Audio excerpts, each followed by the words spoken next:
تاریخ میں جس ظلم کی بات کہی جاتی ہے، میں نے اس سے قبل بھی ایک ڈیبیٹ میں حصہ لیا، کچھ نان مسلم تھے، غیر مسلم تھے، انہوں نے کہا کہ مولانا آپ کہہ رہے ہیں ہم نے ظلم کیا مسجد کو ڈھا کر کے، آپ نے تاریخ نہیں پڑھی، تاریخ میں اصل ظالم تو آپ لوگ تھے جو وہاں پر آ کر مسجد بنائے جہاں مندر تھی۔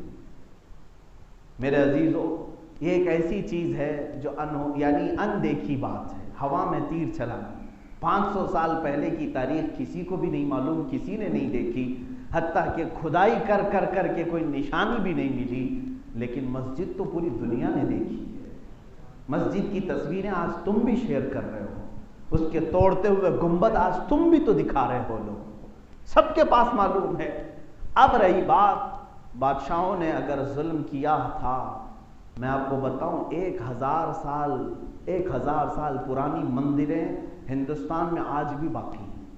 جب یہاں پر مغل سلطنتیں آئیں، یہاں پر بابر یا اس کے بعد کے اکبر کے زمانے کے، یا پھر یہاں پر تغلق خاندان نے حکومت کی، بلبن خاندان نے حکومت کی، اور بڑے بڑے بادشاہ یہاں پر گزرے، تقریباً یہاں پر بھی 700 سال تک مسلمانوں کی حکومتیں چلتی رہی۔ مجھے بتاؤ صرف ایک ہی جگہ پر انہوں نے توڑ کر مندر کو مسجد بنایا، باقی ساری مندریں کیوں باقی رکھی تھی؟ ساری مندریں تو ویسی صحیح سلامت ہیں۔ کیرلا میں جا کر دیکھیں 1000 سال پرانی مندر ہے، کرناٹک میں ہمارے یہاں ہمپی وغیرہ یہ بہت پرانی ہے، 1000 سال پرانی تاریخ ہے۔ بنگال میں، آسام میں، راجستھان میں، جے پور میں ان مندروں کی تاریخ 1300 سال 1200 سال پرانی ہے، ان کو ویسے ہی قائم رکھا گیا۔ اگر حقیقت میں مسلمان بادشاہوں کا کام یہ تھا کہ ساری مندروں کو ختم کر کے مسجد بنانے کا پلان ہوتا، تو پھر ہندوستان میں وہ 700 سال میں ساری چیزیں غائب کر دیتے۔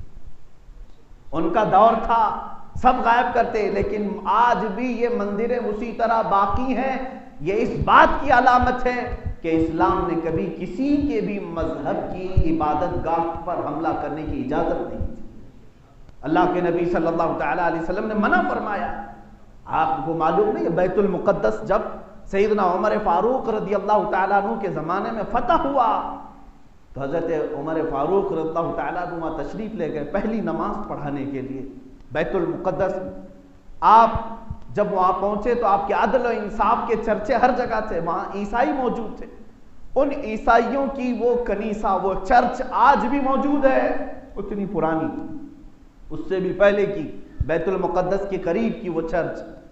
عیسائی آئے اور انہوں نے کہا مسلمانوں کے امیر سے، امیر المومنین، یہ بیت المقدس تو اب آپ کے قبضے میں، آپ کے اختیار میں ہے، کیونکہ حضرت عمر نے اعلان یہ کیا تھا کہ جس کو بھی اس جگہ پر رہنا ہے وہ امن کے ساتھ رہ سکتا ہے، ہم کسی عیسائی اور یہودی کو اپنے علاقے سے نکلنے کا حکم نہیں کریں گے، جس کو رہنا ہے وہ امن کے ساتھ رہ سکتا ہے۔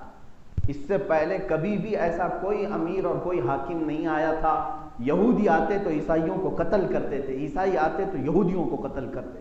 یہ پہلی بار اس طرح کا فرمان جاری ہوا عمر فاروق رضی اللہ تعالیٰ عنہ کے زبان پاک سے کہ جس کو بھی فلسطین میں رہنا ہے وہ امن کے ساتھ رہ سکتا ہے، حتیٰ کہ حضرت عمر فاروق نے اپنی عبادتیں کرنے کی بھی ان کو اجازت دی، تم اپنی عبادتیں کرو، لیکن شرط یہ ہے کہ خلل اندازی نہ کرنا، مسلمان اسلامی عبادات میں خلل اندازی نہ کر۔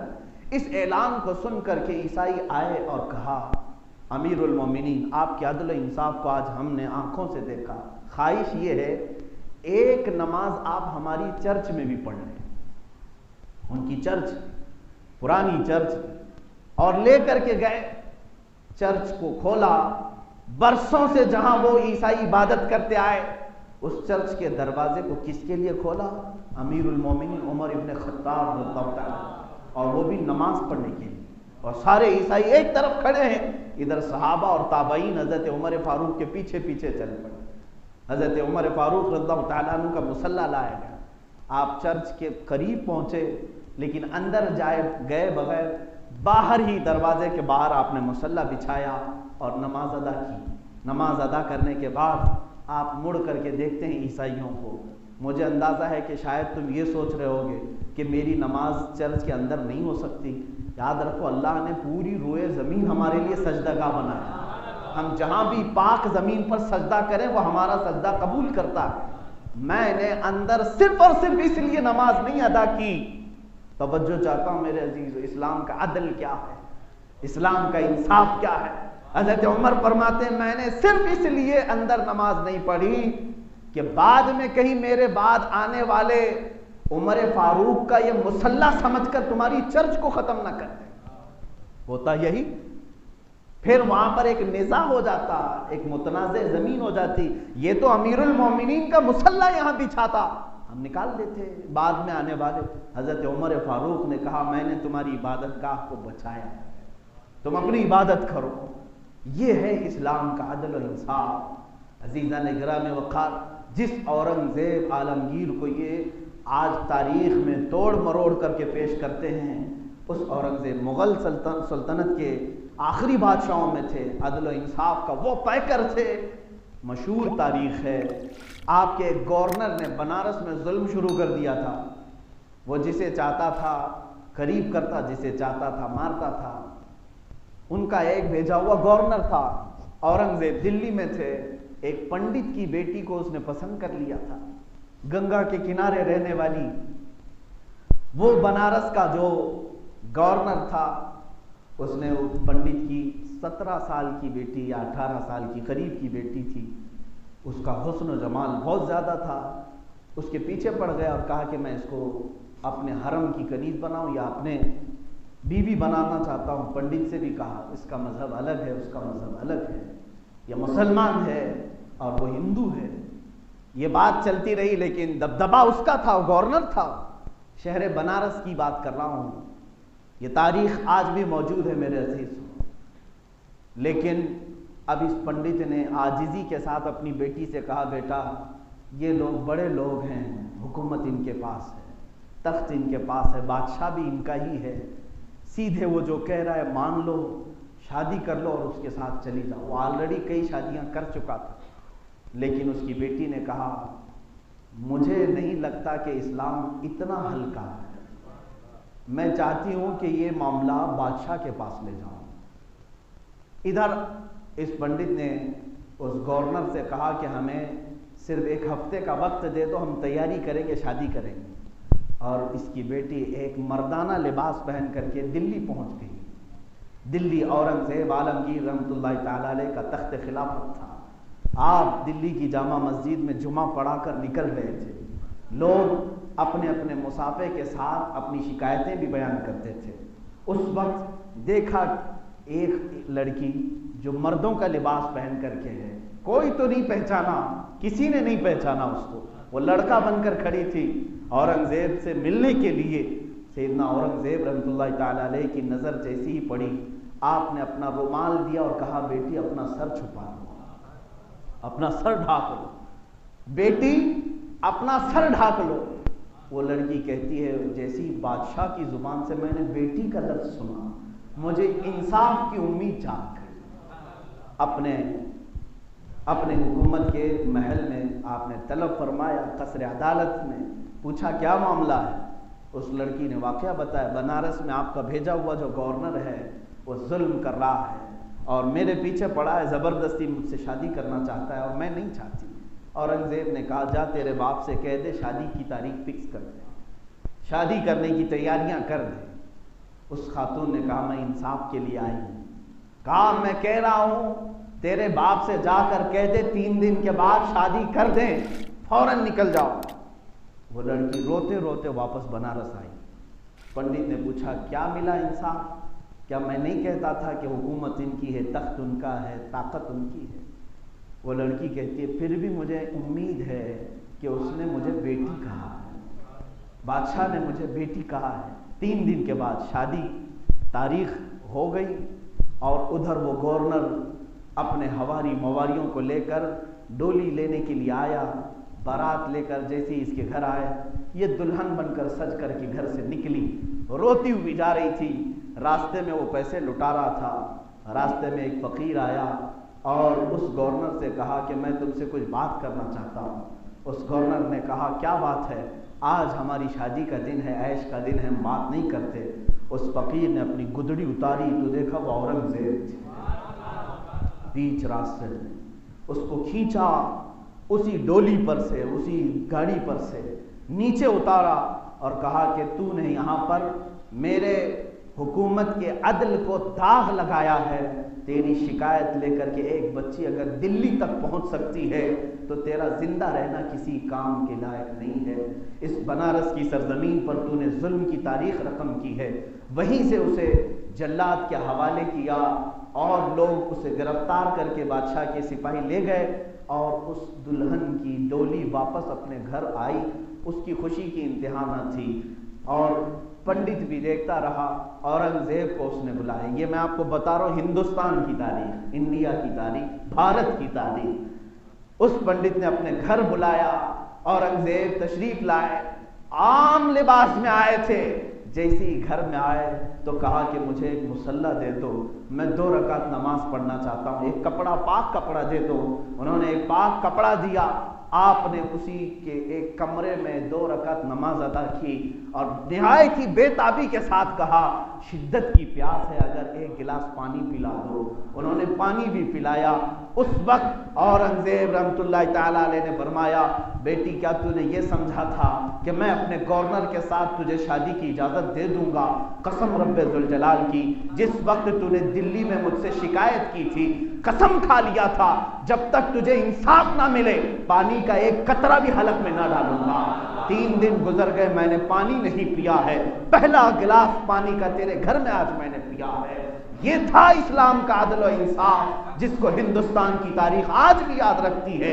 اور اس پنڈت نے دیکھ کر کے اس دن یہ عہد کیا کہ میرے گھر اسلامی بادشاہ اورنگزیب نے اگر سجدہ کیا ہے تو اے بنارس والو یاد رکھو میں پجاری ہوں، میں برہمن ہوں، میں پنڈت ہوں، لیکن یہ وعدہ کرتا ہوں کہ جس جگہ اورنگزیب نے سجدہ کیا میں اپنے ہاتھوں سے یہاں مسجد تعمیر کروں گا۔ اور وہ مسجد تعمیر ہوئی۔ گنگا کے کنارے آج بھی دھرارا نام کی مسجد قائم ہے، اس کی تاریخ جا کر پڑھ کے دیکھ لو، یہ ہندوستان کی تاریخ ہے۔ تم کہتے ہو ہم ظلم کیے ہیں، عزیزان گرامی وقار، ہم نے اپنے سجدوں سے یہاں عدل کو پھیلایا ہے۔ لوگوں کے دلوں نے مسجدیں تعمیر کی ہیں، لوگوں کے دلوں کو جیت کر کے یہ مینارے بلند ہوئے ہیں۔ کسی نے آج تک میں نہیں مانتا کہ کسی کی گردن پر تلوار رکھ کر کے مسجد بنائی گئی ہو۔ اگر ایسی مسجد کہیں بنی ہے تو اس مسجد میں کہاں کی روحانیت، کہاں کی روحانیت؟ ہم تو مسجدوں میں دلوں کے سکون کے لیے آتے ہیں، دلوں کے قرار کے لیے آتے ہیں، محض کسی کے گھر کو تباہ کر کے۔ آپ کہتے ہو کسی کی جگہ پر قبضہ کر کے مسجد بنانا۔ مسائل شریعہ آج بھی کتابوں میں لکھے ہوئے موجود ہے۔ حنفی فقہ کی کتابیں اٹھاؤ، شافعی فقہ کی کتابیں اٹھاؤ، حنبلی مالکی فقہ کی کتابیں اٹھاؤ، سب فقہ کی کتابوں میں لکھا ہوا ہے اگر کسی کی زمین موجود ہے اور اس کی زمین کا ایک بالشت بھی مسجد میں آ گیا اور آپ نے تعمیر کی تو اس جگہ پر کسی کا سجدہ نہیں ہوگا۔ یہ اسلام نے رکھا ہے۔ تمہیں معلوم ہے پہلی مسجد میرے آقا صلی اللہ علیہ وسلم نے مسجد نبوی بنائی تو کیا مسجد نبوی جب بنا رہے تھے مدینہ طیبہ میں لوگ اپنی زمینیں لے کر کھڑے تھے۔ صحابہ نے کہا کہ ایک زمین بہت اچھی ہے، میرے آقا صلی اللہ علیہ وسلم کو پسند آئی، پوچھا کس کی ہے؟ کہا یہ 2 لڑکے ہیں ان کی زمین ہے۔ وہ دونوں صحابی تھے۔ حضور صلی اللہ علیہ وسلم سے عرض کیا کہ آقا اگر یہ مسجد کے لیے آپ قبول کرتے ہیں تو ہماری سعادت کی بات ہے، آپ قبول فرمائیں اور اس پر تعمیر کریں۔ اللہ کے نبی صلی اللہ تعالی علیہ وسلم نے فرمایا میں قبول تو کرتا ہوں مگر اس کی اجرت دے کر کے، اس کا معاوضہ دے کر کے۔ اور ان بچوں کو زمین کی قیمت ادا کی گئی اور اس قیمت کے ادا کرنے کے بعد مسجد نبوی میرے آقا نے تعمیر کی، جبکہ رسول کریم صلی اللہ علیہ وسلم کے لیے پوری زمین جہاں وہ چاہتے قدم رکھتے مسجد بن جاتی۔ حضور صلی اللہ تعالی علیہ وسلم نے بھی یہ ہمیں تعلیم دیا کہ کسی کی ایک بالشت جگہ پر بھی غیر قانونی تم مسجد نہیں تعمیر کر سکتے۔ ابھی ترکی کی جس مسجد کو لے کر کے پوری دنیا میں بوال ہوا، مسجد آیا صوفیہ کے متعلق، یہ پوری دنیا میں وبال مچائے ہوئے ہیں اور کئی سیکولر کیڑے ایسے ہیں جن کو یہ بات ہضم نہیں ہو رہی کہ یہ مسجد کیسے بنا دیا، انہوں نے مسجد کیسے بنایا۔ تاریخ پڑھو ظالموں، تم صرف اور صرف انٹرنیٹ کی دنیا کے کیڑے بن کر رہ گئے، تمہیں تاریخ نہیں معلوم۔ یہ در حقیقت سلطان محمد فاتح رحمت اللہ تعالی علیہ، جو خلافت عثمانیہ کے ایک عظیم سلطان رہے ہیں، جنہوں نے قسطنطنیہ کو فتح کیا، اور میرے آقا صلی اللہ علیہ وسلم کی حدیث کی بشارت انہیں ملی ہے۔ حضور صلی اللہ علیہ وسلم نے فرمایا جو سب سے پہلے قسطنطنیہ فتح کرے گا وہ جنتی ہوگا۔ سلطان محمد فاتح نے قسطنطنیہ یعنی استنبول فتح کیا۔ اس وقت وہاں پر یہ آیا صوفیہ ایک چرچ تھی جو پرانی چرچ تھی۔ ظاہر سی بات ہے جب حکومت آئی تو آپ نے ان لوگوں کو بلایا، عیسائیوں کو پوچھا کیا تم یہاں قائم رہنا چاہتے ہو؟ کہا اب ہمارا یہاں کچھ ہے نہیں، ہم تو اپنے اپنے وطنوں میں جہاں ہمارے لیے خیر ہو ہم جا رہے ہیں۔ سب چھوڑ کر کے جا رہے تھے قسطنطنیہ کو۔ اس وقت یہ مرکزی جگہ تھی تو انہوں نے کہا کہ ایک کام کرو، جو تمہاری چرچ تھی یہ میرے ہاتھوں بیچ دو۔ آج بھی چرچ بکتی ہے امریکہ میں، یورپ میں، کینیڈا میں، انگلینڈ میں، جا کر آپ دیکھیں آج بھی جب چرچ کے مینجمنٹ والے سنبھال نہیں پاتے تو وہ بولی لگاتے ہیں، اعلان کرتے ہیں کہ یہ چرچ بکائی جا رہی ہے، کوئی خریدنا چاہتا ہے تو خرید لے۔ کئی چرچ آج کے زمانے کی بات کر رہا ہوں، آج بھی یہ اور بات ہے کہ ہندوستان میں یہاں پر تشدد زیادہ ہے، باہر ملکوں میں آج بھی وہ اپنی عبادت خانے بیچتے ہیں اگر ان کے اوپر بوجھ ہو جائے تو، لیکن مسجد ہم بیچ نہیں سکتے۔ وہاں پر عیسائیوں نے سلطان محمد فاتح کے نام پر وہ چرچ کو فروخت کیا، بیچا، اور اس کے جو سیل ڈیڈ ہے وہ آج تک موجود ہے۔ جو سلطان محمد فاتح نے خریدا وہ آج تک موجود ہے، اس کے دستاویزات ہیں ترکی کے پاس۔ یہ 15ویں صدی کی بات تھی، 15ویں صدی سے لے کر 1921 تک تقریباً یوں سمجھ لیں 500 سال کے قریب وہ مسجد تھی، اس کو تعمیر کیا، مینار بنائے، نمازیں ہوئی، قرآن پڑھا گیا، خلافت عثمانیہ کو ختم کیا گیا 1921 کے قریب میں۔ اس کے بعد ان کے در کا ایک کتا لا کر کے انہوں نے ترکی پر بٹھایا جس کا نام مصطفیٰ کمال بادشاہ تھا۔ نام تو بڑا اچھا ہے لیکن وہ تھا منافق یہودی۔ اس کو ترکی کا بادشاہ بنا کر کے رکھا۔ 11 سال کے اندر اس نے سیکولرزم کا نام لے کر ساری مسجدوں سے اذانوں کو بند کیا، اور اس نے قرآن کی لینگویج کو تبدیل کر دیا، کہا کہ عربی میں کوئی پڑھ نہیں سکتا۔ ترکی میں اس نے اتنا سیکولرزم کے نام پر ظلم کیا، اور اس کے بعد یہ پابندی لگائی کہ جس کو قرآن پڑھنا ہوگا وہ ترکش لینگویج میں پڑھے گا۔ حجاب کو ختم، مدارس اسلامیہ نہیں چلیں گے، کہیں پر بھی مذہب کے نام پر کوئی بھی مدرسہ نہیں چل سکتا، علماء کو بند کیا گیا، قید کیا گیا۔ 11 سال یہ ننگا ناچ ناچا گیا ترکی میں، اور پورے اسلام کو ختم کرنے کی پوری طرح سے کوشش کی۔ اسی زمانے میں اسی مصطفیٰ کمال بادشاہ جس کو اتا ترک بھی کہتے ہیں، اس نے ہی یہ 500 سال سے موجود جو مسجد تھی سلطان محمد فاتح نے جس کو خرید کر کے مسجد بنایا تھا، اس ظالم نے اس کو بدل کر کے میوزیم کر دیا۔ کہا کہ یہ مسجد نہیں رہے گی، یہاں اذان نہیں ہوں گی، کچھ بھی نہیں، ہاں اس کو میوزیم بناتے ہیں، بہت پرانی ہے، 2000 سال پرانی ہے، تو اس کو میوزیم بناتے ہیں، لوگ آئیں گے دیکھیں گے۔ وہاں سب آتے تھے، سیاح ہر قسم کے لوگ آتے تھے جوتے پہن کر کے۔ اس مسجد کو 1934 غالباً 1934 سے لے کر کے ابھی تک روندا گیا ہے، اللہ کا نام بند کر کے رکھا گیا تھا، جو آلریڈی 500 سال تک اذانیں ہوئی ہیں جس میں، اور اس کو میوزیم میں رکھا گیا۔ آج وہاں کی بھی سپریم عدالت نے فیصلہ یہ سنایا کہ جو پرانی مسجد تھی اس کو مسجد میں کنورٹ کیا جائے، تو ترکی کے صدر نے یہ فیصلہ نافذ کیا اور پھر سے اس میوزیم کو ختم کر کے اپنی اصلی حالت مسجد بنائی۔ اتنا کام کیا تو پوری دنیا کے سیکولر کیڑوں کو درد شروع ہو گیا۔ تاریخ اگر میں بتاؤں، اسپین میں جاؤ 500 مسجدیں یہ چرچ بنا کر کے رکھے ہوئے ہیں۔ آج اسلام کی بڑی مسجد کرتبہ آج بھی وہ میوزیم بنا کر کے رکھا گیا، چند لوگوں کو نماز پڑھنے کی اجازت، باقی کوئی نہیں پڑھ سکتا۔ ہنگاریہ، بلغاریہ، یہ وہ کنٹریز ہیں جہاں آج ایک مسجد تو ترکی کے پڑوسی ملک کے اندر ہے، ہنگاریہ میں، وہاں پر اس مسجد کے مینار بھی ہیں، گنبد بھی ہے، سب ہے، آج بھی ہے، لیکن اس کو چڑیا گھر بنایا گیا اور ہاتھی اس میں باندھے جاتے ہیں۔ یہ دنیا کو نہیں نظر آتا۔ ایک مسجد ترکی میں انہوں نے واپس اپنی اصلی حالت پر کر دی تو ڈھنڈورا پیٹنے لگ گئے کہ میوزیم سے مسجد بنا دیا، میوزیم سے مسجد بنا دیا۔ ظالموں، تم نے 1000 سے زیادہ مسجدوں کو استبل بنا کر کے رکھا ہے۔ یہ ظلم کسی کو نہیں نظر آتا، ایک مسجد کے معاملے میں سب بھونکنے لگ جاتے ہیں۔ عزیزان گرامی وقار، میں صرف اور صرف اتنا کہنا چاہوں گا، آخری میرا میسج یہ ہے کہ 80 سال کے بعد بھی اگر کسی ظالم نے 1934 میں اگر اس نے مسجد کو میوزیم بنا دیا تھا تو رب تبارک و تعالیٰ نے اگرچہ دہائیاں گزر گئی انتظار میں ترکی کی عوام کے لیے، 8 دہائیوں کے بعد بھی اگر اذانیں گونج سکتی ہیں تو صرف اس وجہ سے کہ ترکی کی عوام نے اپنی نسلوں کو یہ ہمیشہ بتایا تھا کہ یہ اللہ کا گھر ہے، یہ اللہ کا گھر ہے، یہ اللہ کا گھر ہے۔ آج یہ عہد کرو اے مسلمانوں، اپنے ہر بچے کو بتا کر کے جاؤ گے، وہاں پر زمین پر جس طرح آج اعلان کر کے ظالموں نے اپنا بتکدہ بنانے کی کوشش کی ہے، اے میرے بیٹے وہ مسجد تھی، مسجد تھی اور مسجد تھی۔ انشاءاللہ العظیم کئی دہائیاں گزر جائیں گی، پھر ہماری نسلوں کو ایک دن اللہ رب العزت کی مدد ضرور آئے گی، اس لیے کہ ہم نے دیکھا ہے اگر ابرہا کعبے کو ڈھانے کے لیے آئے تو مولا ابابیل کو بھی بھیجتا ہے، فرعون ظلم کرے تو سمندر کی طغیانی اسے ختم کرتی ہے، نمرود اگر سرکش بن جائے تو مچھر اسے ہلاک کرتا ہے۔